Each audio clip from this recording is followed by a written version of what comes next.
Hello everyone, welcome back. This is George Glove Relace. Got some gloves here. I just thought we'd do a quick video. I know I have been neglecting doing more videos. I need to get better at it. Just doing the gloves and getting them out and then, just taking a break. So anyway, I just had kind of a funny situation. Have five Mizunos. They're almost identical.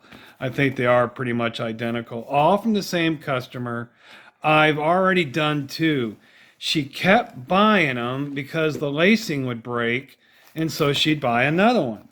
So she finally figured out that the lacing was just so thin that, it's just depressing. But she bought all these gloves and said, I've already replaced two. So what I'm going to do is replace all the lacing up top because it's just real thin.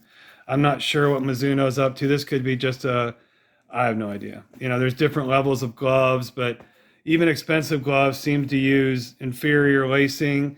I call it planned obsolescence. They want it to break.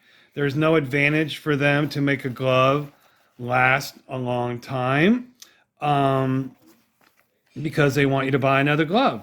That's where I come in to circumvent the situation. So anyway, kind of interesting. All of these gloves, just basically the top half. The bottom's fine. It's just decorative down here. There's nothing wrong yet.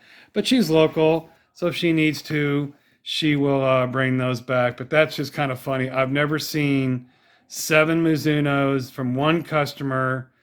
Basically, these all bought within a year or two and putting new lace in them. But this is really the reason why I lace gloves. This is just a great old glove. Kind of reminds me of mine. Same generation. It's that red Rawlings back in the 80s. But this guy, you gotta love it. He's zip tied. He's jury rigged it in different places.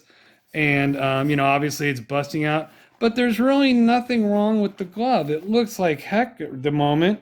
And she's dry. She needs to be conditioned. She could be a dye job.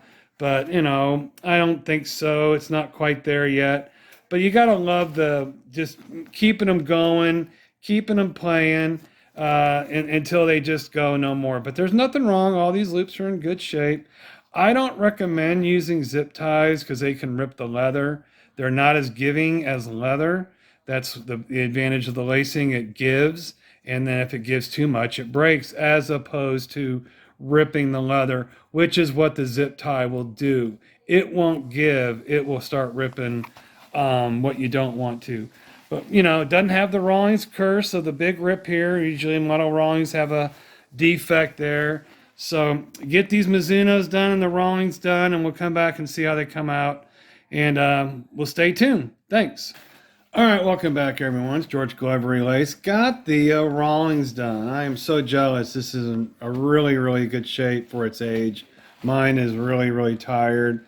I sweat like a pig, so the liner gets really roached out. This one isn't the best. He sweats too a little bit, and you can see some of the cording is a little bit of raw, but that's, there's nothing you can really do about it. I guess there's a restoration process, but from what I've seen, they don't look very good when they get done, but that's my opinion. What I like to do on these old gloves, I like to modify and help them. When you normally I'll show you a picture, they have this piece and it'll stop like right there. I go ahead and continue it on, which gives it an extra, it's given this support right here. So when you're putting your hand here, it's just not hanging on by the little hole. This is actually helping it as well. The same thing over here. It's so silly. They'll make this a knot, and I just run it underneath here again, which helps right here on the edge. They'll always do this, which I'm just mirroring it.